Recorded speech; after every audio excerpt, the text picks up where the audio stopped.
Apa Terima kabar? kasih. Ya, kabar baik. Terima kasih sudah diundang di Haleluya. sini untuk Terima menyampaikan kasih Bapak kesaksian. Ngat. Ya, Ya, Bapak baik. juga sudah berbaik hati dan mau berbagi karena orang-orang yang dijamah Tuhan Yesus itu biasanya tidak ingin menerima kebaikan itu untuk diri sendiri. Dia harus berbagi, dia harus ceritakan kepada orang lain, dia berikan kesaksian bahwa seperti ini loh Tuhan yang berjumpa dengan kami. Ya, terima kasih dan pada malam hari ini Bapak Ngat akan menceritakan bagaimana perjalanan imannya dari sebelum dia mengenal Tuhan Yesus, bahkan bagaimana ceritanya sampai beliau bisa mempercayai Tuhan Yesus itu adalah Tuhan. Nah, kita akan dengarkan. Di samping itu, tentunya tantangan-tantangan juga tidak sedikit, bahkan tidak bisa juga dipisahkan dengan bagaimana mujizat dinyatakan, karena hal-hal itu akan menguatkan iman seseorang. Oke, Pak Pangat, waktu dan tempat saya serahkan kepada Bapak. Silakan, Pak. Terima kasih Pak Yusuf Manubulu. Selamat malam kepada semua pemirsa yang sudah menyaksikan channel ini. Sebuah kehormatan kalau saya diundang untuk menyampaikan kesaksian ini. Sebetulnya kemarin saya menyampaikan kepada Pak Yusuf apakah layak pengalaman sederhana sebetulnya yang saya alami itu untuk dapat diceritakan di sini. Jadi kalau boleh saya memulai bahwa saya lahir di sebuah desa di Kulon Progo, Yogyakarta. Jadi saya ini anak desa yang waktu itu kebudayaan di desa dan kemajuan zaman belum seperti sekarang. Jadi udik banget. Saya mengenal namanya kendaraan bermotor itu tidak sama sekali di desa di mana saya lahir. Bahkan sepeda ondel itu aja itu enggak ada di sana. Jadi pernah satu ketika melihat bekas ban sepeda itu saja sudah sangat senang rasanya seperti itu karena begitu udiknya. Nah, tapi kalau yang menyangkut keimanan, kalau boleh saya sampaikan bahwa saya dibesarkan di sebuah keluarga yang heterogen tapi kecenderungannya tidak mengenal Tuhan. Jadi ayah ibu saya dengan keempat adik saya adalah orang-orang yang tidak mengenal Tuhan Yesus. Mereka memiliki keyakinan di luar keyakinan Kristiani. Kemudian masih ditambah lagi, malah kalau boleh saya sampaikan ini yang paling dominan adalah dalam bidang okultisme itu kental banget gitu di keluarga kami. Jadi saya waktu lulus SD kemudian SMP, nah baru setelah lulus SMP itu saya ikut kakek paman saya di kota untuk sekolah melanjutkan SLTA seperti itu. Tapi sebelum ke kota itu, bahkan juga selama ada di kota, saya sering diajak oleh orang tua saya untuk pergi ke guru-gurunya bapak saya. Jadi itu paranormal lebih dari satu.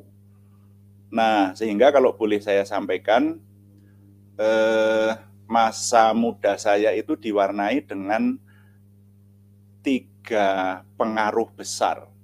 Yang pertama adalah pendidikan non-Kristiani itu datang dari kakek saya dari bapak.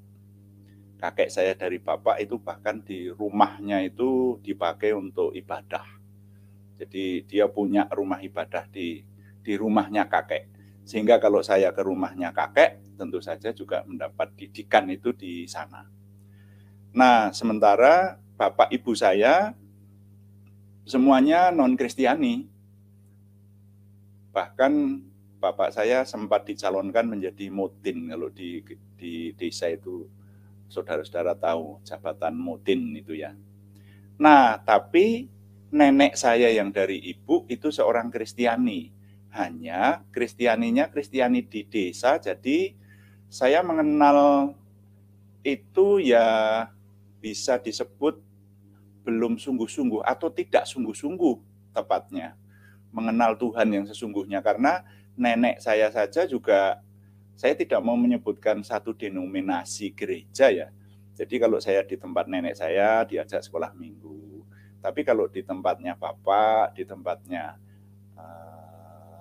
kakek yang dari bapak itu di tempat yang lain. Saya tidak ingin banyak cerita yang satu ini, tapi yang jelas kalau disebut memiliki apa namanya pengajaran yang mendalam, tiga-tiganya enggak.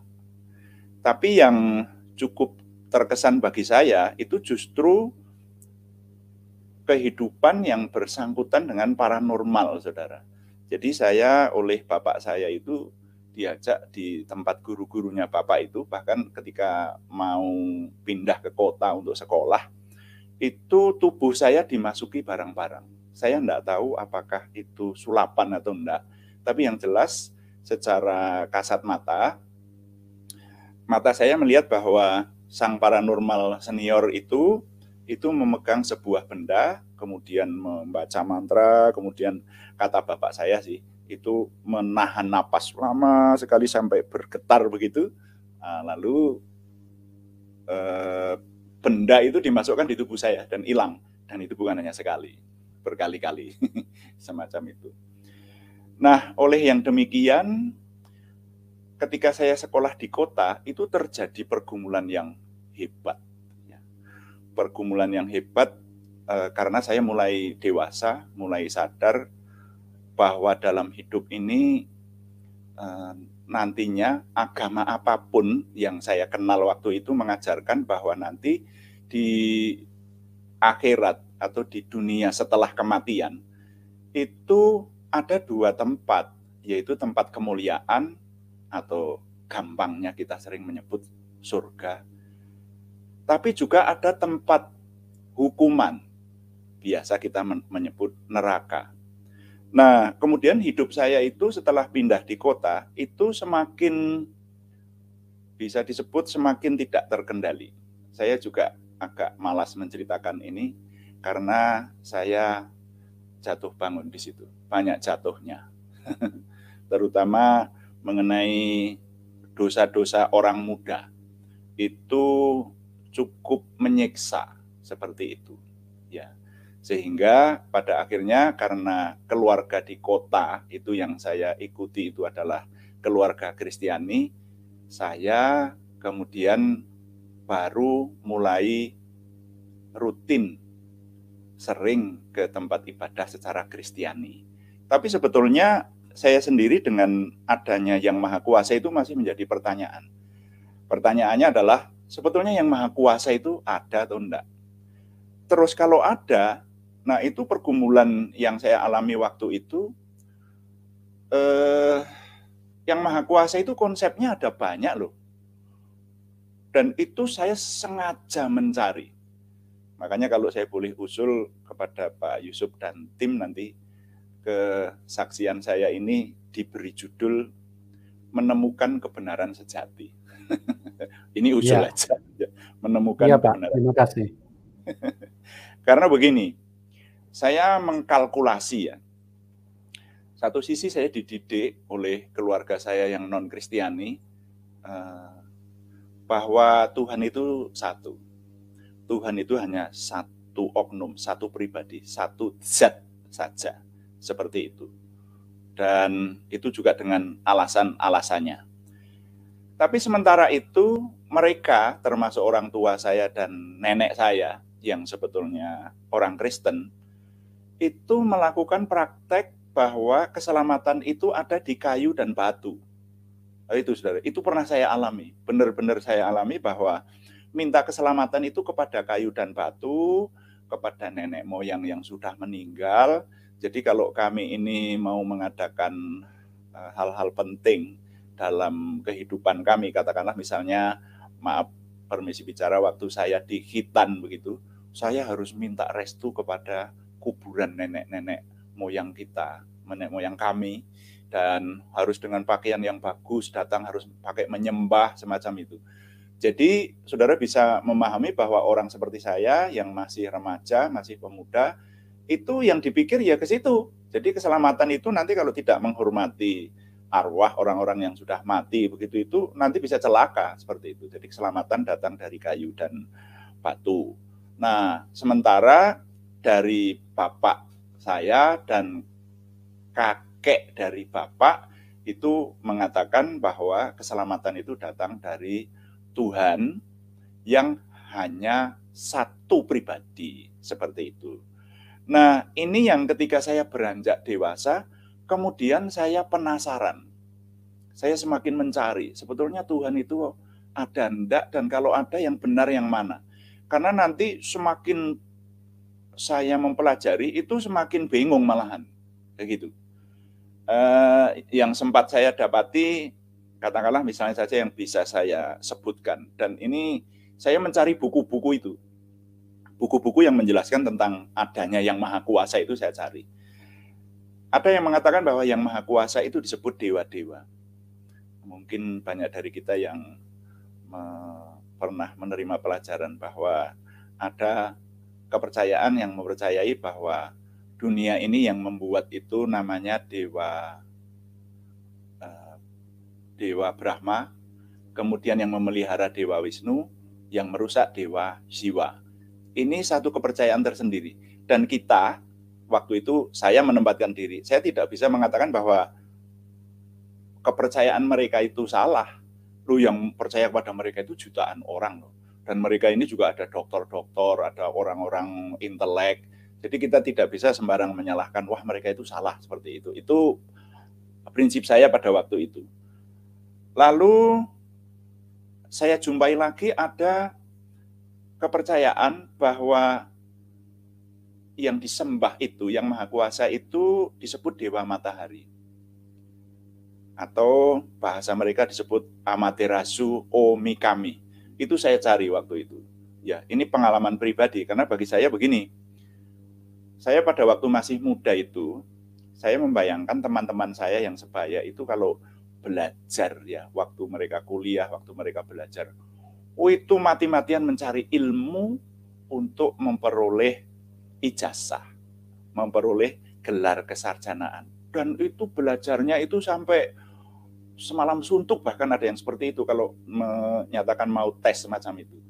Nah, saya pada waktu itu belum kuliah, tapi saya berpikir, wah, ini ilmu tentang keselamatan, ini saya harus mencari. Jadi otodidak saya cari pengetahuan itu dan juga sumber-sumber literal. Ya. Jadi sumber-sumber secara tertulis yang bisa dipertanggungjawabkan semacam itu. Jadi tentang Dewa Matahari ini juga tidak bisa dianggap remeh. Sekarang mungkin saudara yang mendengarkan ini kalau banyak orang beriman di sini akan berkata, wah itu keyakinan yang salah lah. Masa yang membuat bumi ini juga Dewa Matahari, Amaterasu Omikami. Menurut pikiran saya waktu itu, yang adalah orang awam, ya pengikut mereka ini banyak loh. Dan kalau kita menyepelekan mereka, mereka marah loh. Seperti itu. Jadi ini kepercayaan-kepercayaan ini tidak bisa dianggap ringan begitu. Lalu ada lagi kepercayaan yang menganggap bahwa nanti orang kalau sudah meninggal itu akan menitis kepada makhluk lain. Kalau perbuatannya, amalnya baik sekarang ini, besok kalau menitis itu hidup kembali, seperti itu, kepada makhluk yang lebih baik dari keberadaan sekarang. Kalaupun jadi manusia, nanti manusia yang punya pangkat tinggi, jadi raja dan sebagainya. Tapi kalau sekarang ini amalnya jelek, itu nanti akan menjadi makhluk yang lebih rendah dari yang dihidupi sekarang. Bahkan mungkin bisa jadi hewan. Ya, konon semacam itu. Nah, tentang yang maha kuasa sendiri itu sebetulnya kepercayaan ini agak kabur.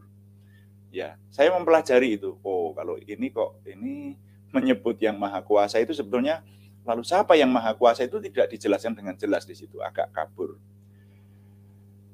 Nah, kemudian ada lagi kepercayaan-kepercayaan lokal yang saya dapati, dan itu juga disebut agama. Bapak Ibu kalau pernah mendengar atau teman-teman yang ada di daerah Sumatera, di daerah seputaran Danau Toba, di sana itu ada disebut agama loh. Saya lupa namanya ya. Tapi ini juga agama lokal. Bahkan konon di Timur Tengah itu ada agama yang bukan Islam, bukan Kristen, tapi disebut Abraham Religion, disebut aja seperti itu. Ya, saya enggak ngerti persis ya. Hanya saya mencari dan saya mendapati semacam ini. Nah, lalu ada satu kepercayaan lagi, itu kepercayaannya nenek saya yang dari ibu, bahwa yang Maha Kuasa itu Bapa, Putra, dan Roh. Nah, ini kan beda lagi. Jadi kalau saya hitung, itu sebetulnya ini hanya beberapa yang teringat aja, yang boleh saya sampaikan ini. Itu jumlahnya ada belasan, saya dapati waktu itu. Dan itu semakin membuat saya bingung, saudara. Barangkali yang mendengarkan kesaksian ini ada orang-orang yang mirip seperti saya. Pernah pergi ke gereja atau pernah masuk ke tempat ibadah yang lain, tapi sebetulnya di dalam dirinya punya pergumulan. Tuhan yang benar itu yang mana? Itu pernah saya alami, saudara. Dan itu kalau menurut saya, bagi saya cukup menyiksa. Karena mendapati, ini kan hanya beberapa yang saya tunjukkan di sini. Ya. Bahkan pada akhirnya saya mengetahui bahwa ada yang keyakinan yang percaya bahwa Tuhan itu tidak ada. Kalau menurut saya, waktu umur saya masih kaum muda semacam itu yang paling cocok buat saya. Bagi saya Tuhan itu tidak ada. Karena sulit dibuktikan kok. Ya. Akal sehat saya menyatakan bahwa kalau Tuhan itu ada, maka mestinya Tuhan itu benar-benar bisa dibuktikan. Ya saya pernah ketemu seperti itu. Nah, coba sekarang ini saudara yang mengaku beragama, agama apapun, yang berkata bahwa Tuhan itu ada semacam itu. Mana kalau suruh membuktikan? Ya paling-paling orang akan berkata begini, kata bapak-bapak ulama apapun, ulama agama apapun juga itu, katanya ada surga dan ada neraka. Kan katanya kan? Lalu yang Maha Kuasa juga ada, itu juga baru katanya kan? Kata siapa? Kata kitab suci yang mereka percaya. Padahal kalau kata kitab suci yang mereka percaya ini, kalau menurut saya, pikiran saya waktu itu masih perlu diuji lagi.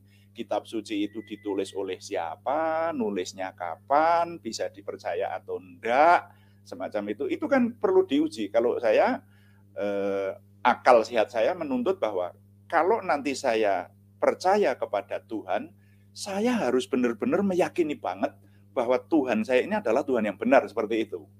Nah, itu loh. Dan bisa dibuktikan. Jadi punya argumen yang kuat bahwa saya punya Tuhan, Tuhan saya ini tidak ada di atasnya. Seperti itu. Tapi waktu itu saya bingung. Karena apa? Yang Maha Kuasa itu ada banyak konsepnya. Dan bisa disebutkan di sini, surga dan nerakanya itu juga beda-beda. Keyakinan yang ini menjelaskan tentang surga dan neraka itu lain lagi. Ya.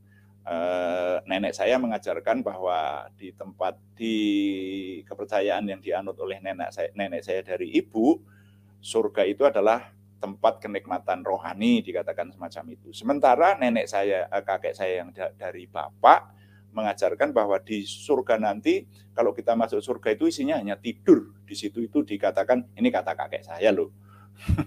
Jadi di situ ada kasur babut isi sari seperti itu, dan di sana ada banyak bidadari. Kalau saya nggak salah ingat ada 71 bidadari yang akan melayani kita.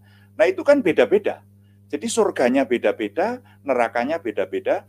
Jadi kalau sekarang ini ada orang yang mengatakan, melakukan satu keyakinan, melakukan satu agama itu sama aja. Pokoknya asalkan beragama, nanti itu hanya seperti jalannya beda-beda tapi tujuannya sama. Orang kalau berbuat baik nanti akan sampai ke sana waktu itu ya. Saya sempat ketemu dengan nasihat semacam itu. Tapi ketika saya pikir lagi, wah, sepertinya kok enggak ya. Orang konsep tentang keberadaan yang Maha Kuasa sendiri itu beda-beda kok. Lalu konsep mengenai surga dan neraka, mengenai akhirat atau mengenai kerajaan kekekalan itu juga beda-beda kok. Jadi kalau saya mengambil kesimpulan waktu itu, kalau saya sampai salah mengambil kepercayaan, ya, memegang kepada satu kepercayaan tertentu dan saya salah, wah saya bisa masuk di tempat siksaan, tidak masuk di tempat kemuliaan seperti itu. Nah itu cukup menyiksa. Ditambah lagi, Pak Yusuf kalau saya boleh menyampaikan, ditambah lagi kelakuan saya yang sebetulnya membuat kalau malam saya tidak bisa tidur. Ini tidak usah diceritakan ya. Jadi yang saya tidak pengen menceritakan rinci adalah didikan dari kakek saya, dari bapak itu. Karena saya tidak ingin menjelekkan yang lain. Minta maaf sekali lagi, motivasi kesaksian ini tidak ingin menjelekkan yang lain. Saya sampai detik ini saya menghormati saudara kami yang memiliki keyakinan apapun, tapi karena saya diminta oleh Pak Yusuf Manubulu untuk menyampaikan kisah hidup saya. Nah, saya sampaikan ini subjektif ya, subjektif menurut saya, tapi saudara bisa menguji dengan seobjektif sesuai dengan pendapat masing-masing seperti itu. Nah, sampai di situ kalau malam saya tidak bisa tidur. Karena setelah saya menyelidiki, agama apapun itu menjelaskan bahwa kalau orang kelakuannya jelek, kelakuannya buruk, itu nanti tidak bakalan masuk ke tempat kemuliaan. Agama apapun. Ya. Nah, padahal saya kelakuannya buruk, Bapak Ibu Saudara sekalian. Jadi saya merasa bahwa kalau saya mati, pasti saya masuk neraka. Nah, itu yang pada akhirnya membuat saya semakin berusaha keras untuk mengenal Yang Maha Kuasa yang sesungguhnya. Sehingga tadi latar belakangnya sampai saya mencari dari berbagai sumber. Kalau ketemu orang yang bisa ditanya, ya ulama-ulama tertentu di keyakinan tertentu, saya diskusi mempertanyakan kepada mereka. Dan ini kalau diceritakan cukup panjang rasanya, hanya bolehlah diambil sebuah kesimpulan bahwa pergumulan mencari Tuhan, istilahnya begitu. Jadi yang saya ceritakan ini kalau diberi judul yang awalnya adalah pergumulan mencari Yang Maha Kuasa. Itu cukup hebat. Nah, lalu bagaimana dengan sampai sekarang kok saya memilih keyakinan Kristiani? Kenal Tuhan Yesus dari mana? Ya dari tadi, ikut kakek paman saya kuliah di sebuah kota, adiknya nenek saya itu keluarga Kristiani yang cukup baik. Sehingga saya mempertanyakan waktu itu, karena menurut kakek paman saya dan keluarganya, itu Tuhan itu pernah menjadi manusia, namanya Yesus Kristus. Nah, ini sebuah tantangan bagi saya. Apakah benar Yesus Kristus itu Tuhan? Loh, kalau soal konsep-konsep semacam ini kan setiap keyakinan punya konsep sendiri. Tapi saya waktu itu tidak begitu saja percaya bahwa Yesus itu Allah yang mengambil rupa manusia, yang Maha Kuasa yang mengambil rupa manusia, ya tunggu dululah. Apalagi saya dididik oleh kakek dari bapak saya. Nah, ini kalau saya boleh menyampaikan tantangannya itu. Tantangan ini mulai saya hadapi.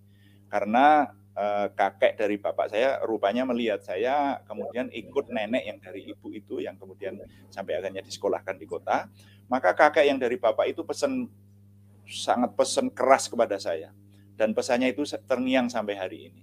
Beliau berkata begini, kamu ikut nenekmu yang dari ibu, itu orang yang sering pergi ke gereja. Tapi kamu cucuku jangan jadi orang Kristen. Orang Kristen itu kalau mati jadi celeng, dikatakan begitu.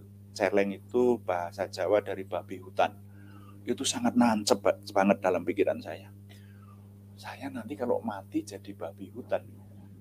Saya pertanyakan, lah kenapa kakek? Beliau mengatakan, orang Kristen itu berdoa tidak pernah cuci tangan, cuci kaki, kotor. Hidupnya najis. Jadi kalau mati jadi celeng. Wah, itu bermalam-malam mengganggu hidup saya. Ini termasuk tantangan, saudara-saudara. Ya. Jadi akhirnya sampai kalau saya pulang ke desa, ke tempatnya nenek saya itu, saya kalau pergi ke gereja itu curi-curi. Nah, ini tantangannya di situ. Karena saya kalau pergi ke gereja itu berjalan kurang lebih mungkin antara 3-4 kilo untuk sampai di gereja itu. ini di pegunungan loh saudara, jalan-jalan tidak rata seperti sekarang. Kalau sekarang di rumah masa kecil saya di mana saya ikut nenek itu mobil sudah sampai sana. Waktu itu ya itu sekitar tahun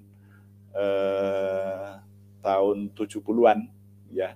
Itu masih jauh banget ya, roda enggak bisa sampai sana. Seperti itu. Jadi harus jalan antara 3 sampai 4 kilo.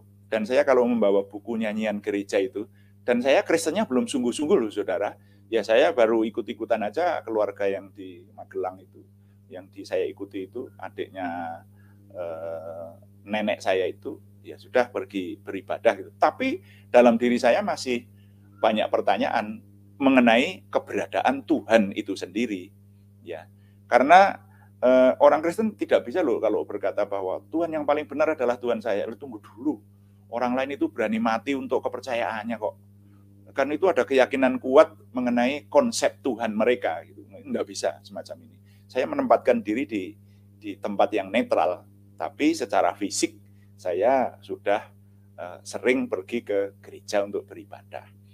Nah, sampai di situ saya merenungkan dan mencari lagi. Tapi sekarang ini pencariannya berbeda. Kalau dulu itu pencariannya adalah mana Tuhan yang benar, yang ini saya penasaran karena Tuhan kok pernah menjadi manusia. Nah itu loh. Nah ini padahal oleh kakek saya dididik bahwa itu kepercayaan semacam itu syirik, tidak ada itu. Jadi Tuhan kok menjadi manusia itu kepercayaan yang salah. Seperti itu. Ya. Nah, tapi saya justru semakin penasaran dan saya selidiki dari berbagai segi. Lalu akhirnya saya dapati kebenaran-kebenaran, makanya saya memberi judul kesaksian ini, judulnya Menemukan Kebenaran Sejati. Tuhan Yesus itu diceritakan oleh kitab Injil, dan kitab Injil ini sudah ada lebih dulu dari kitab yang menentang. Jadi yang saya dapati waktu itu nasihat-nasihat atau kata-kata dari kakek saya, dari bapak dan keluarga kami juga yang mengatakan bahwa Yesus itu bukan Tuhan. Yesus itu tidak pernah disalib, Yesus itu tidak mati. Tapi ini yang sepertinya saudara-saudara saya waktu itu, sekali lagi, saudara saya yang waktu itu mengatakan semacam itu, sampai sekarang masih ada yang mengatakan semacam itu, lupa kepada sejarah. Sejarah mencatat bahwa kitab Injil yang menceritakan bahwa Yesus itu adalah Allah yang mengambil rupa manusia, itu sudah ada dan sudah memiliki banyak pengikut. Tapi 600 tahun kemudian ada sanggahan dari pendapat yang hanya berdasar kepada pewahyuan. Jadi kalau berkata bahwa Alkitab yang dulu itu salah, kitab suci yang dulu itu salah, mestinya kalau orang berkata salah, mestinya ada alasan yang sahih ya, secara ilmiah gitu. Mestinya orang berkata begini, oh ini salah, yang benar yang ini loh. Ya, bahkan salahnya ayat-ayat yang salah itu ini, yang benar yang ini, itu. Lalu ada alasan kenapa ini benar, bukan hanya pewahyuan. Kalau hanya pewahyuan, pendapat saya waktu itu, ya sampai sekarang ini, loh orang bisa saja sampai sekarang berkata bahwa saya nanti malam tidur kemudian saya berkata kepada dunia, saya mendapat pewahyuan bahwa kitab suci ini salah. Yang benar adalah seperti yang diwahyukan kepada saya. Dan tidak ada saksi yang menyertai. Itu bagi saya sebuah pertanyaan besar. Ya. Bahkan hal ini seringkali kalau dikupas, didiskusikan gitu, ini bisa tajam. Ya. Tapi itu masuk dalam perhitungan saya. Seperti itu. Jadi akhirnya saya dapati bahwa Yesus, sejarah tentang Yesus itu bukan dongeng. Itu sejarah. Karena kitab suci itu semakin saya pelajari, ternyata bisa dipertanggungjawabkan. Masing-masing kitab dari Kejadian sampai Wahyu itu ditulis tahun berapa, diperkirakan tahun berapa, yang menulis siapa, itu bisa dipertanggungjawabkan. Itu bukan dongeng. Nah kalau dulu saya, wah ini tantangannya Pak, itu dulu saya sering dikatakan, wah kamu percaya Yesus itu lahir, tanggal lahirnya aja enggak diketahui kok, nabi kok tanggal lahirnya tidak bisa diketahui, itu nabi sungguhan apa nabi palsu, dikatakan semacam itu. Itu mengganggu iman saya. Dan bagi saya, sesuatu yang mengganggu itu malah membuat saya penasaran untuk mencari kebenarannya. Nah, akhirnya saya dapati bahwa Yesus itu lahir tidak diketahui tanggalnya karena apa? Penanggalan atau kalender itu baru disusun oleh seorang ahli namanya Denis Lapetit, dan itu disusun beberapa puluh tahun setelah Yesus lahir. Lalu dia menyusun kalender itu dimulai istilahnya tahun 0 itu mulai dari lahirnya Yesus Kristus, makanya disebut Masehi. Nah, ya, itu dari keberadaan Isa Al-Masih yang menyusun seorang ahli namanya Denis Lapetit. Nah, semacam itu. Nah, ini cerita soal pengalaman ya. Jadi kalau zaman dulu itu saya kenapa kok bingung itu karena belum tahu aja. Kalau sekarang jawabannya kan cukup mudah. Yesus tidak diketahui tanggal lahirnya kok dipercaya sebagai nabi. Lah kenapa Yesus kok tidak diketahui tanggal lahirnya? Kalendernya belum dibuat. Selesai tahu jawabannya gitu. Lalu tantangannya saya mendapati bahwa Tuhan kok punya anak. Yesus itu dikatakan anak Allah. Nah, saya waktu itu untuk menjawab itu, ini tantangan. Dan itu menambah pergumulan saya. Iya ya, Yesus kok anak Allah. Kalau begitu saya ini mau ikut Tuhan yang salah ini. Masa Tuhan punya anak? Waduh, kalau saya ikut Tuhan yang salah, bagaimana ini? Tantangan-tantangan semacam itu akhirnya saya dapati jawabannya. Istilah anak ini sebetulnya bukannya anaknya bapak dan ibu. Kalau saya ini anaknya bapak dan ibu saya, jadi bapak ibu saya menikah, kemudian mereka sel jantan dan sel telurnya bertemu, jadilah saya. Lalu saya ini lahir dari rahimnya ibu, anaknya bapak dan ibu. Wah, itu saya dulu sempat goyah. Wah, Kristen ini benar apa enggak seperti itu? Tapi setelah saya pikir-pikir, istilah anak itu belum tentu anaknya bapak dan ibu. Makanya kalau disebut anak Allah, itu belum tentu pengertiannya adalah seseorang yang lahir dari rahimnya seorang tua yang kemudian melahirkan dia.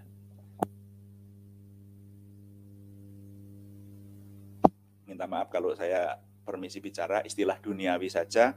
Anak itu belum tentu anaknya bapak dan ibu. Contohnya apa? Anak kunci, anak tangga, anak perusahaan, anak sungai. Anak tangga itu apakah bapak tangga sama ibu tangga menikah terus punya anak tangga? Anak kunci itukah apakah ada bapak kunci sama ibu kunci yang memperanakkan anak kunci? Apalagi kalau istilah anak buah. Apa bapak buah dan mbok buah menikah punya anak buah? Nah, jadi istilah anak Allah itu bagi saya itu adalah istilah bahwa Tuhan itu mengambil rupa manusia menjadi Yesus Kristus. Ya. Tuhan yang mengambil rupa menjadi manusia ini, gampangannya bagi saya menyebutnya dia adalah anak Allah.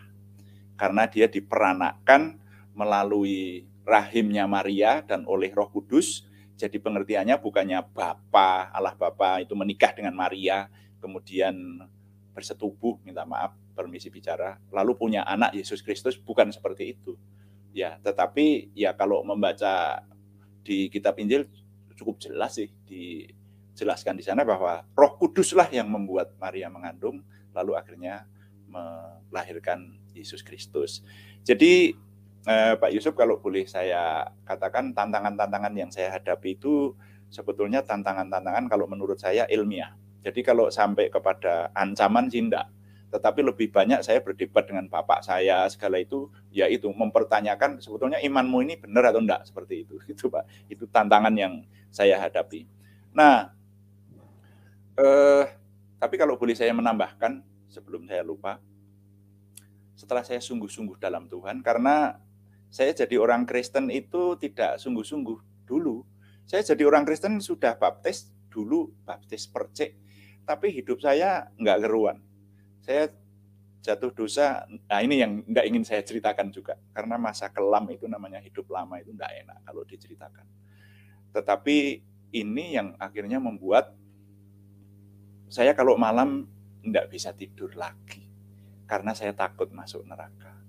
Itu takut masuk neraka karena sudah mulai percaya bahwa Yesus itu juru selamat, tapi untuk melawan kedagingan itu tidak mudah.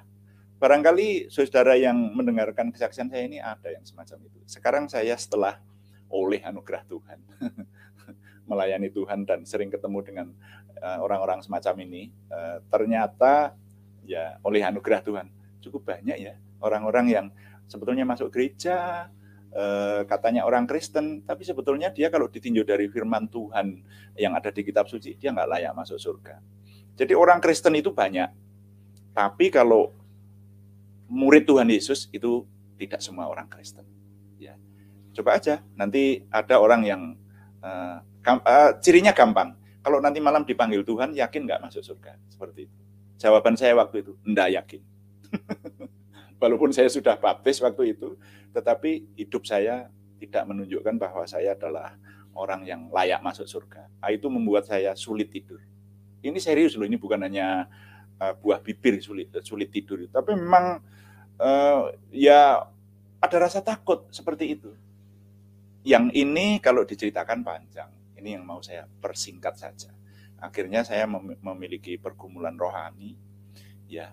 Jadi pencarian terhadap Tuhan itu sendiri juga masih belum jelas banget, masih baru ada titik-titik terang.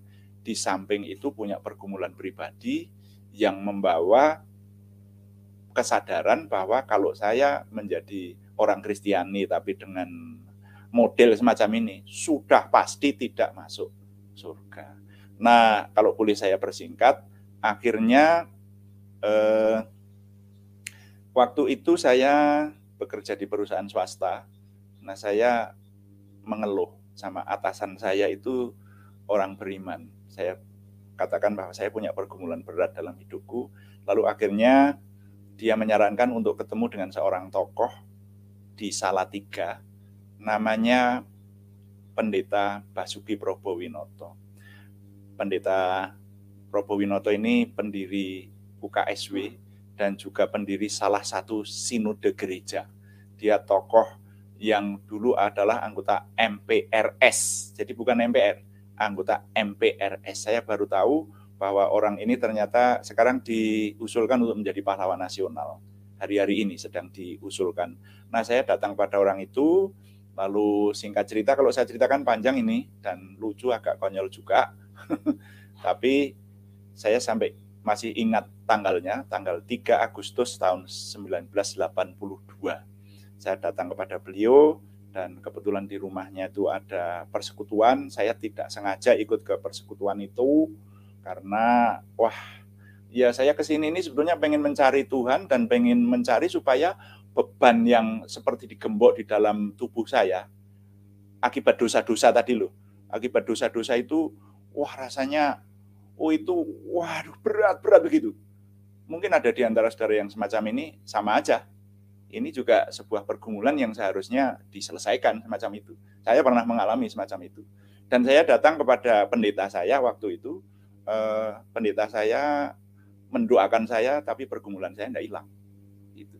Nah, baru ketika ketemu di rumahnya Pak Probowinoto di Salatiga, tanggal 3 Agustus tahun 82, nah kemudian kami ngobrol hampir 2 jam, tahu-tahu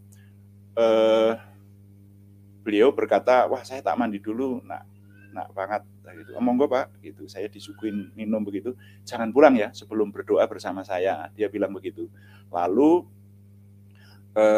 beliau masuk ke dalam, sementara banyak orang datang. Jadi beliau ke dalam itu ada orang datang, lalu belakang saya itu ditata kursi-kursi. Sehingga ketika banyak orang datang, saya jadi di tengah. Makanya saya punya prinsip, saya nanti kalau Pak Probo keluar, saya pamit pulang. Karena mereka itu ketika saya tanya, ini dari mana? Dari gereja yang macam-macam, dari gereja A, dari gereja B, dari aliran gereja A, dari, wah ini saya nggak ngikut lah semacam ini.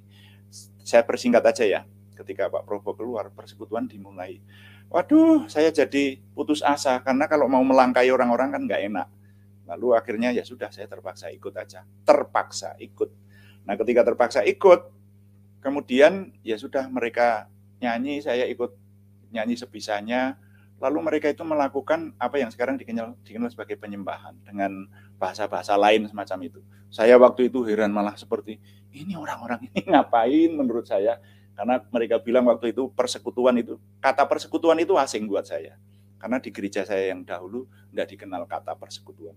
Jadi persekutuan ini apa? Lalu ketika mereka melakukan penyembahan itu kesan saya seperti kalau di desa itu ada tawon madu pindahan. Saudara yang hidup di desa kalau ada tawon madu pindahan suaranya semacam itu. Saya itu heran tapi rasanya kok senang melihat itu. Jadi nanti saya akhirnya jatuh cinta sama persekutuan itu, motivasinya hanya untuk ikut mendengarkan apa yang disebut penyembahan dengan bahasa-bahasa yang tidak saya tahu, saudara. Ya. Nah, ini orang kayak saya nanti akhirnya sampai saya mencari tahu, sampai saya sekarang saya bisa menjelaskan. Mereka menyebut bahasa roh itu apakah bahasa setan atau bukan. Kalau ada yang pengen tanya, boleh sekarang. Saya bisa jawab sekarang. Dengan akal sehat saya. Seperti itu. Nah, singkat cerita waktu itu, ketika saya ikut berdoa, tiba-tiba saya ditumpangi tangan begini. Waduh, saya kan enggak pernah merasakan semacam itu saya. Siapa ini yang numpangi tangan ini? Saya mau noleh nggak berani, karena ya kalau noleh kan gimana gitu. Nah, ternyata Pak Probo yang numpangi tangan. Lalu singkat cerita melayani saya. Beliau bilang, Anda tadi waktu kesini mencari Tuhan. Ya, saya memang mencari Tuhan. Lalu beliau berkata, sekarang Tuhan ada di sini. Karena dia berjanji 2 atau 3 orang bersekutu dalam namaku, aku ada di tengah-tengah mereka. Sekarang silahkan nak banget berdoa kepada Tuhan. Kebutuhanmu apa? Kebutuhan saya supaya lepas dari pelanggaran saya yang akan membawa saya masuk neraka. Jadi digembok seperti digembok di punggung saya ini. Ya sudah, sekarang Anda berdoa saja. Saya berdoa itu kok sampai emosional, saudara. Sampai saya teriak-teriak, nangis. Sampai yang menumpangi tangan jadi banyak orang. Di sini ya ditumpangi, di sini ya ditumpangi. Wah, saya sampai jatuh dari kursi. Dan lalu akhirnya sulit untuk menceritakan. Tapi ketika saya sadar, saya sudah mendapati bahwa persis seperti yang Pak Probo katakan, saya tidak bisa memaksa Anda percaya adanya Tuhan. Tapi yang bisa membuat orang percaya bahwa Tuhan itu ada hanya Roh Kudus. Bagi saya waktu itu Roh Kudus itu ya siapa, lalu gimana cara menolongnya.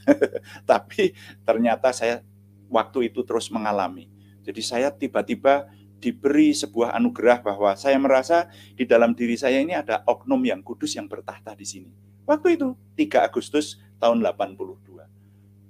Sejak waktu itu saya mendoakan ayah saya yang dicalonkan menjadi mutin dan ibu saya dan keempat adik saya untuk mereka diselamatkan, dan sering saya melakukan doa puasa untuk itu, untuk keselamatan keluarga saya. Pada akhirnya ya mereka sekarang semua diselamatkan, tapi prosesnya panjang, tidak perlu diceritakan, itu satu season tersendiri kalau diceritakan semacam itu.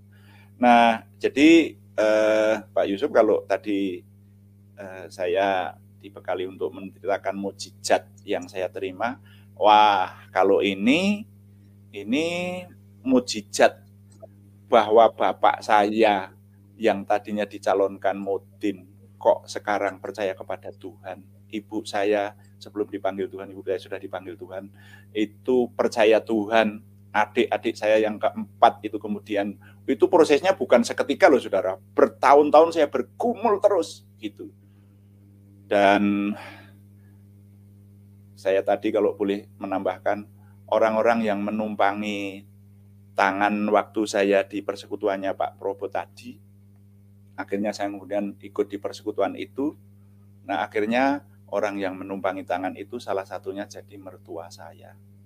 Saya lihat anaknya kok cantik, ya sudah, saya ambil aja sebagai istri dan boleh. Seperti itu. Nah, mukjizat yang saya alami, orang seperti Bapak itu. Bapak saya sekarang masih hidup, usia 94 tahun, puji Tuhan. Dan ketika dia ikut meninggalkan keyakinannya yang lama dan ikut di keyakinan percaya kepada Tuhan Yesus, sukanya membaca kitab suci. Dan itu yang pengen saya tiru. Karena sekarang ini terbukti di sekeliling saya, orang-orang mengatakan bahwa orang yang berumur panjang itu yang suka membaca kitab suci. Sampai hari ini di tempat tidurnya bapak saya, usia 94 tahun, masih bersanding dengan kitab suci sampai lusuh seperti itu. Tapi orang tua saya memberi keteladanan yang sedemikian. Nah, lalu sebetulnya kalau cerita soal mukjizat yang saya temui, nah oleh anugerah Tuhan, karena sekarang saya mendedikasikan hidup saya untuk Tuhan, ya banyak banget orang sakit yang didoakan jadi sembuh dalam nama Tuhan Yesus, itu mungkin diceritakan dalam segmen tersendiri, itu ya. Bahkan saya sendiri pernah mengalami yang dokter mengatakan harus operasi karena di ginjal saya, di kandung kemih saya ada batunya waktu itu yang jadi saya menderita sakit ginjal itu sampai lama, sampai kalau kambuh, kolik, istilah kesehatannya disebut kolik, itu guling-guling sakit banget semacam itu, dan dokter mengatakan harus dioperasi. Yang satu keluar, tapi yang satu yang besar itu sampai dilakukan semacam CT scan, ada istilah lain untuk CT scan ginjal itu apa begitu itu. Bisa diperkirakan besarnya itu sudah 11,6 mili, jadi lebih dari 1 cm. Kalau batu ginjal sudah lebih dari 1 cm itu harus dioperasi. Tapi oleh anugerah Tuhan, saya merasakan bahwa kuasa Yesus itu punya kuasa sampai hari itu, betul Pak Yusuf. Saya hanya melakukan taat saja pada itu, Markus pasal 16 ayat 18. Orang percaya akan meletakkan tangannya atas orang sakit dan orangnya sembuh. Jadi tiap hari tubuh saya tumpangi tangan sendiri. Nah, saya akan orang percaya. Nah, kalau nggak ada orang lain yang numpangi tangan, ya saya tumpangi tangan sendiri. Dan saya katakan begini, saya biasanya kalau mengatakan itu dengan bahasa Jawa. Saya orang Jawa Tengah. Jadi saya katakan begini, tuh waktu engasmani Gusti Yesus kowe metu ya. Engasmani Gusti Yesus kowe aja nang kono. Engasmani Gusti Yesus Kristus kowe metu. Tuh batu dalam nama Tuhan Yesus kamu jangan ada di situ. Dalam nama Tuhan Yesus kamu keluar gitu. Singkat cerita, batu itu keluar. Walaupun waktu keluar saya hampir pingsan, saudara ya. Nah, sudah lebih dari 1 cm, tapi tidak jadi operasi.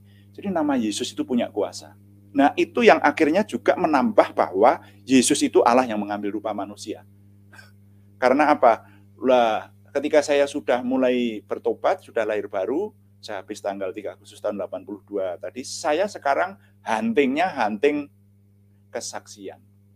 Jadi kalau ada buku-buku kesaksian, ada orang sakit sembuh, ada orang yang mati didoakan hidup kembali, makanya saya seringkali mengingat kesaksiannya penginjil Inggris namanya Smith Wigglesworth. Saudara bisa membaca, sekarang sudah diterjemahkan dalam bahasa Indonesia. Autobiografi atau kisah hidupnya penginjil Inggris Smith Wigglesworth itu, dia pernah mendoakan orang mati hidup kembali sampai 14 orang. Baca sendiri deh. Kalau ada buku terjemahan yang diterjemahkan secara internasional semacam itu, masa menipu? Kalau menurut saya kesaksian itu menambah keyakinan iman kita dong. Apalagi kalau sampai mengalami seperti yang saya alami tadi. Dan bahkan nanti orang-orang lain, ada orang yang tidak punya lama, bertahun-tahun tidak punya anak, lalu minta didoakan sekarang punya anak, itu ada. Ada yang saya ingat-ingat aja ya, punya apa namanya, di kandungannya itu ada kiste yang sudah lebih dari 5 cm. Itu juga harus dioperasi. Ternyata didoakan dalam nama Tuhan Yesus, orangnya sembuh. Wah, itu menguatkan iman banget ya. Jadi di samping membaca, mendengar kesaksian, mengalami sendiri, sekarang ini karena saya mengutamakan Tuhan dalam hidup saya, semakin banyak yang dianugerahkan Tuhan kepada saya. Termasuk kalau sekarang boleh bersaksi di sini, ini anugerah melalui Pak Yusuf Manubulu. Saya rasa itu ya Pak Yusuf. Sebetulnya saya kalau dibiarkan berbicara bisa semalam suntuk. Serius, saya pernah berbicara melayani itu dari jam 10 sampai jam 4 pagi, dan itu berkali-kali melalui apa? Pagelaran Wayang Wahyu. Tapi ini dulu. Haleluya. Pak Yusuf akan ada hal yang ditambahkan sepanjang saya bisa. Ada yang saya nggak mau loh. Saya jangan diminta menceritakan keyakinan lain, saya nggak mau kalau yang itu. Pokoknya menjelekan orang lain nggak mau. Ini kesaksian ini bukan untuk menjelekan orang lain, tetapi punya maksud seperti yang Pak Yusuf katakan, untuk membangun iman banyak orang. Itu dulu ya Pak. Ya, baik Pak. Terima kasih, luar biasa. Jadi Pak Supangat ini beralasan yang sangat logis, sangat rasional. Jadi memang seharusnya yang namanya iman itu harus dikaji dengan sungguh-sungguh, dipelajari dengan sungguh-sungguh, secara dan bukti-bukti otentik ya, supaya jangan sampai kita salah di dalam iman. Karena iman itu bukan urusan hanya 1-2 tahun. Itu urusan kekalan. Kalau kita salah, maka seterusnya yang menderita kita. Tidak ada orang lain yang bisa join dengan iman kita. Karena itu adalah pertanggungjawaban pribadi kita. Kita mau mempercayai Tuhan Yesus atau tidak, yaitu tanggung jawab kita pribadi. Jadi sudah sewajarnya untuk saya sebagai hamba Tuhan mengingatkan, coba dikaji, diteliti, dipelajari, agar apa yang Anda yakini atau apa yang diyakini itu benar-benar bermanfaat untuk dirimu sendiri, ya. Karena saya tidak akan ikut menanggung, orang lain tidak akan ikut menanggung, dirimu sendirilah yang menanggung. Karena di dalam hidup ini kita, firman Tuhan mengatakan, Tuhan di dalam Alkitab, di dalam Injil, Tuhan itu hanya satu. Tuhan itu hanya satu. Amin. Dan kita harus berjumpa dengan Tuhan yang benar, ya. Karena kita pelajari sejarah, dan firman Tuhan sudah menyatakan di dalam kitab Kejadian bahwa iblis dari dulu penipu ulung. Jadi pada saat Tuhan berbicara kepada Adam dan Hawa, jangan kamu makan buah itu, nanti kamu mati. Iblis juga dapat bicara kepada manusia. Dan dia berbohong kepada manusia. Dia bilang, makan saja. Nah, kalau seperti ini kan, yang jadi korban itu Adam dan Hawa. Karena mereka tidak percaya firman Tuhan. Mereka percaya kepada perkataan setan. Itu yang jadi masalah. Iblis bilang makan saja, kan yang mereka dengar iblis. Makanya sekarang di dalam hidup ini yang namanya penipuan, berita hoax atau penyelewengan, penyesatan itu akan terus dilakukan oleh iblis. Supaya apa? Dengan tujuan supaya kita jangan sampai berjumpa dengan Tuhan yang benar. Itu adalah rancangan dan strategi setan, dan memang Tuhan Yesus sudah mengatakan di dalam Alkitab bahwa iblis adalah pembunuh manusia sejak semula. Itu Yohanes 8 ayat 44. Yohanes 10 ayat 10, pencuri datang hanya untuk mencuri dan membunuh dan membinasakan. Itu satu perkataan firman yang harus digarisbawahi setebal mungkin, bahwa ada satu pribadi yang sangat sadis, sangat keji, itulah iblis. Dan kenapa manusia bisa saling membunuh, manusia bisa saling menghabisi? Cuma atas dasar ketidakterimaan di dalam perasaan mereka, mereka bisa saling membunuh. Karena itulah membuktikan bahwa manusia sudah dikuasai iblis. Jadi hati-hati, iblis itu rajanya penipu, dan dia terus membohongi manusia. Dan berbagai pembohongan atau penyesatan disuarakan oleh setan. Sampai nanti akhirnya manusia tersesat. Dan pembohongan itu dia selalu memasukkan di dalam pikiran manusia. Antara lain perkataan-perkataan kebohongan yang berasal dari iblis adalah masa Tuhan berkolor. Nah itu. Atau masa Tuhan disalib? Atau masa Tuhan lahir dari rahim wanita? Kan dia pencipta. Bagaimana seorang pencipta kalau lahir dari ciptaan? Nah ini adalah penyesatan-penyesatan. Kalau kita ukur dengan rasio logika kita, memang kita akan mempercayai iblis. Ya, karena manusia sudah tertipu dari Taman Eden. Tapi kalau kita mau kaji kebenaran dengan sungguh-sungguh, ya manusia pasti akan lahir. Karena Tuhan Yesus itu kan menjadi manusia. Jadi dia harus pakai konsep kealahan itu sendiri. Konsep kebenaran itu sendiri. Tidak mungkin dia turun dari langit. Kalau dia turun dari langit, hancur ini dunia. Dalam keadaan rupa Allah. Maka dia harus mengambil rupa manusia. Dan dia harus firman Tuhan ini kebenaran. Makanya dia bekerja itu sesuai firmannya. Dia tidak mungkin muncul di atas pohon. Begitu teman-teman. Karena manusia harus dilahirkan, manusia melahirkan manusia, karena dia mau menjadi manusia, ya dia harus lahir dari rahim wanita dong. Begitu. Karena tidak, coba cek dulu.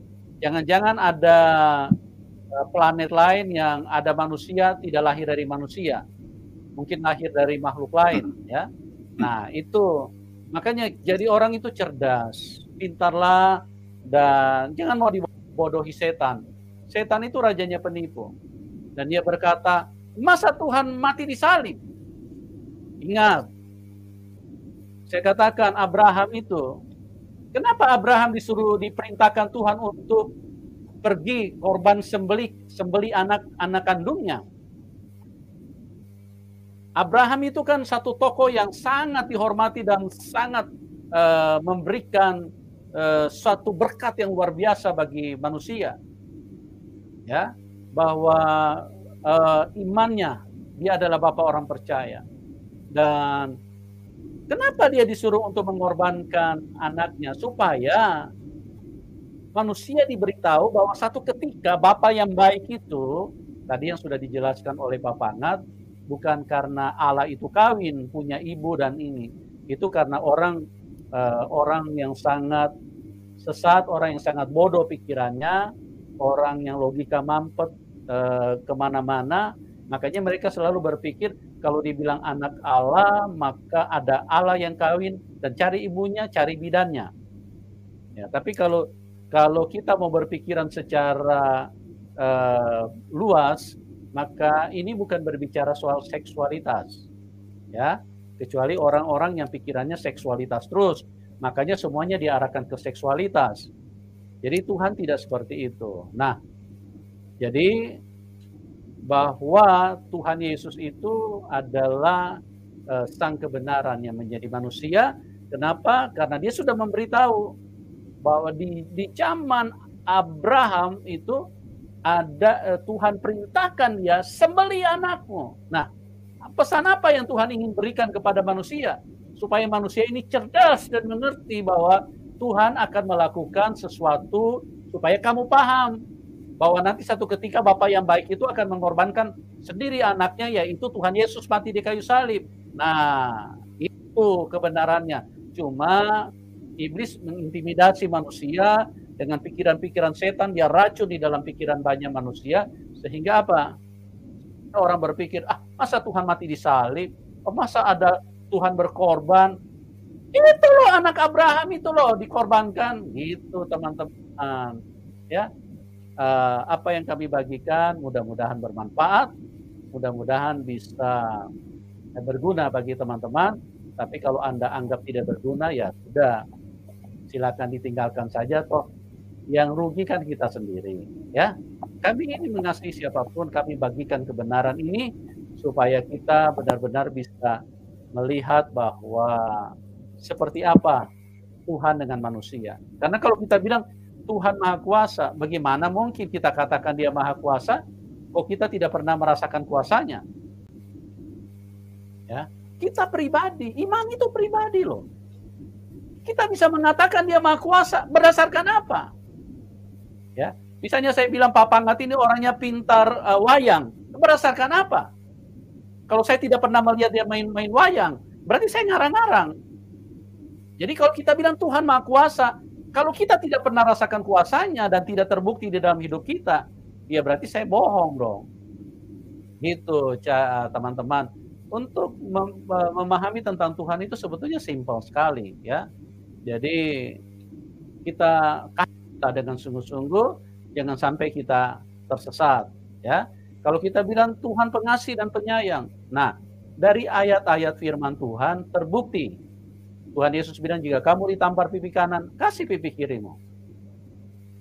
Artinya bahwa tidak ada tuntutan, tidak ada pembalasan, ya, tidak ada demo, terus kemudian orang yang bersalah harus, Tuhan Yesus itu sempurna, dia sangat mengasihi manusia. Jika kamu ditampar pipi kanan, berikan pipi kirimu. Jika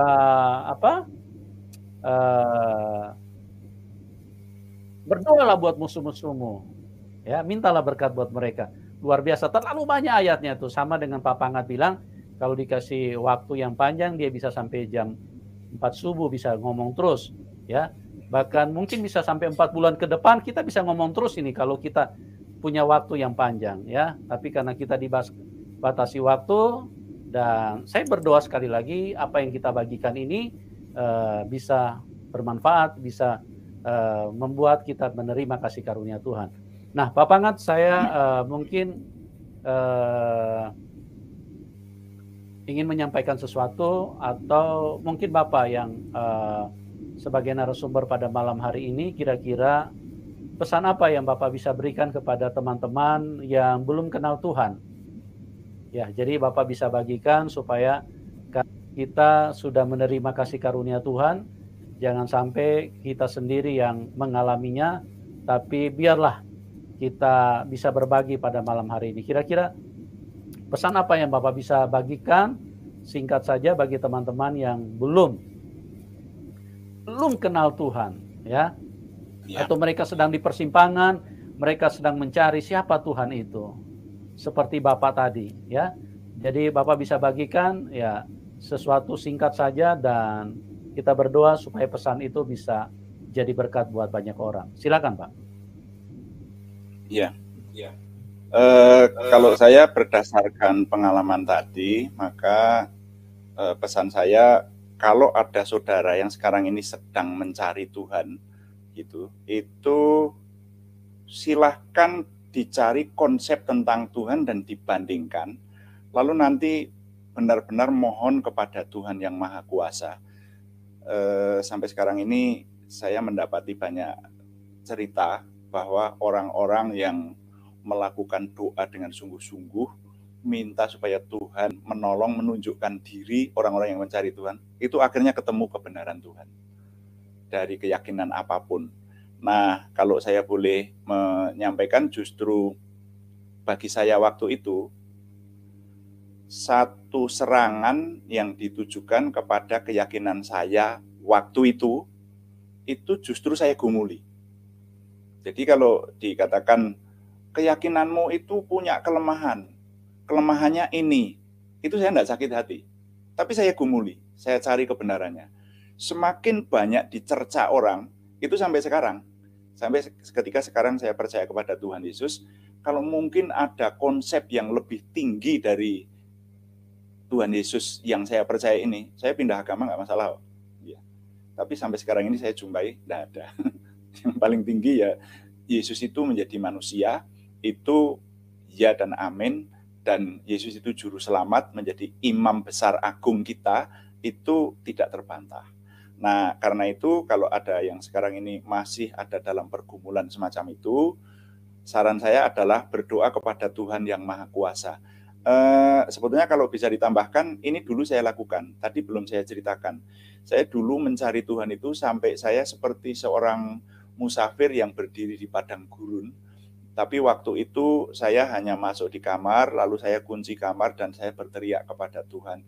Tuhan yang Maha Kuasa, siapa engkau? Mungkin engkau disebut Yesus Kristus, disebut Yehuwah Elohim, Tuhan Allah, Brahma Wisnu Siwa, atau disebut Amaterasu Omi Kami, atau disebut apapun, tunjukkan dirimu kepada saya. Jadi saya pernah melakukan doa semacam itu. tunjukkan dirimu kepada saya supaya saya jangan sampai ikut konsep Tuhan yang salah. Kalau saya ikut konsep Tuhan tetapi salah, kan ada perkataan yang saya percaya itu punya kuasa. Ada jalan yang disangka orang lurus tapi ujungnya menuju maut. Nah, makanya saran saya, kita jadi orang yang memiliki keyakinan ini, termasuk kepada teman-teman Kristiani, saya katakan Anda jangan jadi orang fanatik. Kalau yang namanya jadi orang fanatik itu sudah membutakan diri. Ya, pokoknya yang lain salah, yang benar ini. Itu namanya fanatik. Tapi jadilah orang fundamental. Kalau fundamental saya setuju. Kalau menjadi orang yang memiliki fundamentalisme, itu artinya bisa menjelaskan, loh saya punya keyakinan yang benar yang ini. Dan itu masuk akal banget. Jadi makanya kalau dikatakan bahwa iman itu sebetulnya seringkali nggak bisa diterima akal. Tetapi saya pakai istilah ada namanya logika iman. Jadi percaya kepada Tuhan yang Maha Kuasa itu bisa dipercaya dengan logika iman. Jadi contohnya ya, logika iman itu begini contohnya. Kalau saya sekarang ini minta kepada Tuhan, nah ini iman, percaya. Tuhan berikan kepada saya hidup yang lebih sejahtera, dan saya memiliki fasilitas hidup yang cukup, bahkan melimpah, itu Tuhan bisa beri. Itu masuk logika iman. Tapi kalau sekarang ini saya kok berdoa kepada Tuhan, Tuhan saya jadikan presiden Amerika, itu enggak masuk logika iman. Apapun itu sangat kecil banget itu bisa seperti itu. Dengan usia saya semacam ini, terus saya kok minta jadi presiden Amerika. Nah, karena itu minta kepada Tuhan supaya Tuhan menunjukkan kepada kita dirinya yang Maha Kuasa, yang benar-benar, yang tidak salah, yang tidak sampai kepada jalan menuju maut, ya, yang ujungnya menuju maut tadi. Makanya ketika saya dulu punya pergumulan, yaitu tunjukkan kepada kami jalan yang lurus. Nah, jalan yang lurus itu kalau benar-benar dicari nanti akan ketemu, tapi jangan fanatik. Ya, justru semakin banyak keyakinan kita, barangkali keyakinan saudara itu dicerca orang, yang dicerca itu jangan sakit hati, cari kebenarannya di situ, sampai bisa menjawab bahwa cercaan itu salah. Nah, kalau cercaan itu betul, ya harus diakui dengan jujur bahwa oh ternyata, katakanlah misalnya tadi ya, Allah kok 3 gitu misalnya. Nah, kalau Allahnya 3, ya Allah itu punya anak gitu. Kalau Tuhan saya itu punya anak seperti yang dituduhkan orang-orang, saya nggak mau. Saya enggak mau dong jadi orang Kristen bahwa Allah saya punya anak seperti bapak saya punya anak, saya enggak mau. Nah, gitu.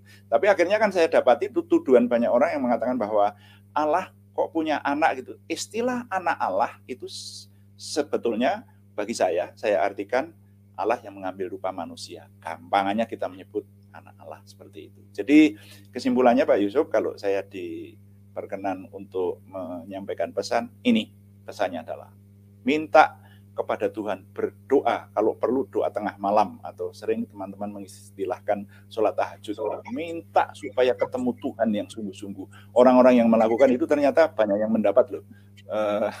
Saya ketemu dengan beberapa orang yang seperti ini, mencari Tuhan, berdoa, akhirnya ketemu dengan kebenaran sejati itu. Lalu itu yang pertama, jadi berdoa. Yang pesan kedua adalah, kalau keyakinan Anda dicerca orang, jangan marah.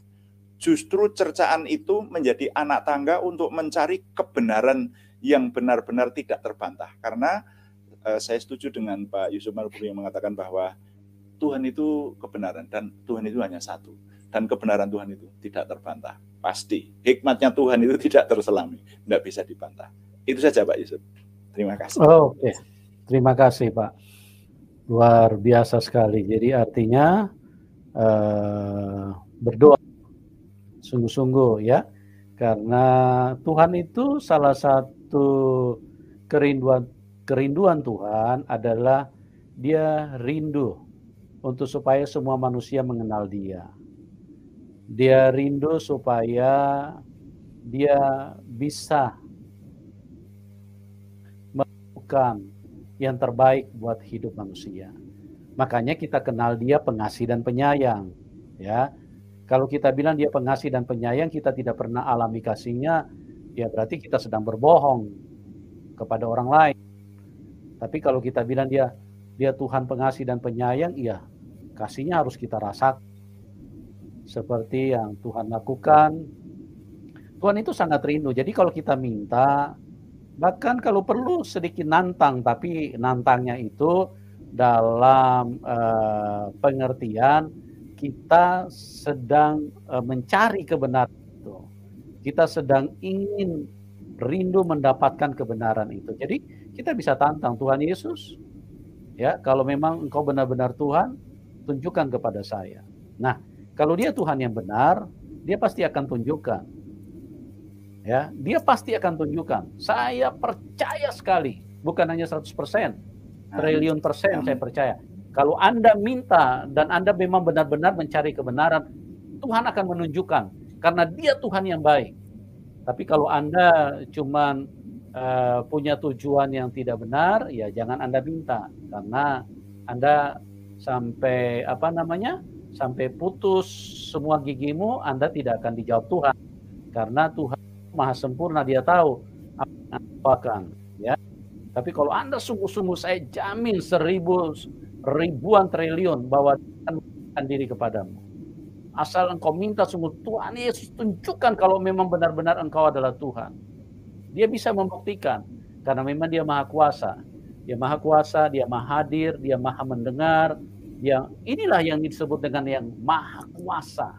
Ya, dia maha hadir, dia hadir dimanapun Anda berada. Maha bicara, ya, sekalipun kita di toilet, dia hadir di sana. Karena dia Tuhan yang mengasihi manusia.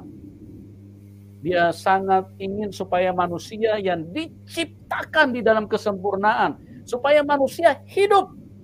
Nah, mana mungkin Tuhan itu ingin manusia celaka, ingin manusia dibunuh sama setan. Makanya dia disebut Immanuel, Allah beserta dengan kita.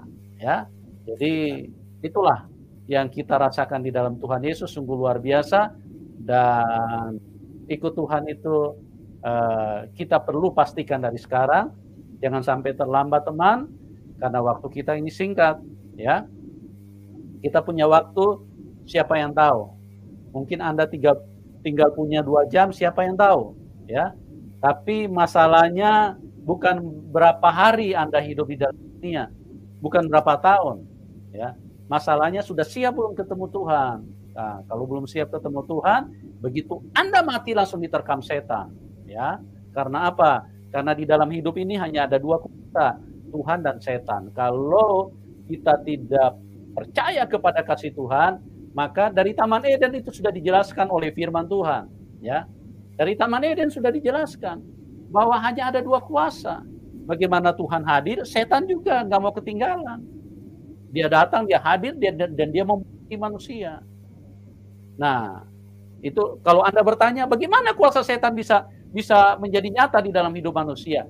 Lihatlah, kalau engkau sedang marah-marah, sedang emosi, sedang maki-maki orang, sedang pikiran kotor, pikiran cabul. Nah itu, setan sedang ada di dalam hidupmu. Nah gitu teman-teman, ya.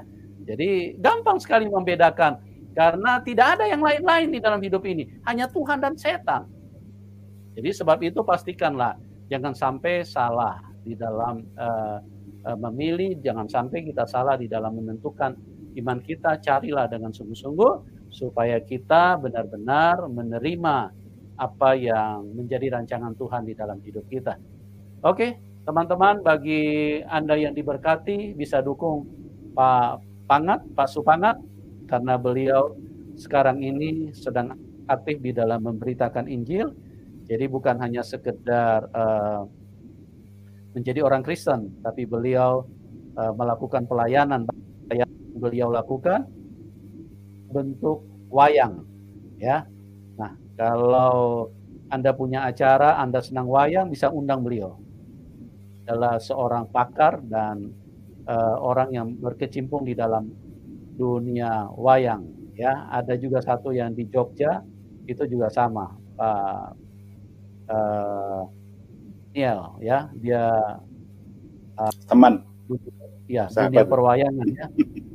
Ya, itu orang-orang yang luar biasa bagaimana Tuhan jama dia, ya, Tuhan lakukan kepada mereka-mereka ini. Jadi dukung teman-teman, ya, supaya Pak Daniel ataupun Pak Supangat ini, mereka bisa eksis di dalam talenta yang Tuhan percayakan dan bisa membawa banyak jiwa buat Tuhan Yesus. Terima kasih Pak Supangat atas kesaksian kami buat Bapak supaya dipakai Tuhan luar biasa. Semakin banyak jiwa yang dimenangkan. Bagi teman-teman yang sudah ikut bersaksi di dalam sudah ikut di dalam doa kami buat Anda semua. Tuhan Yesus yang baik, biarlah memberkati semua teman-teman. Dan kita akan berjumpa di program selanjutnya. Dan salam kemenangan. Amin.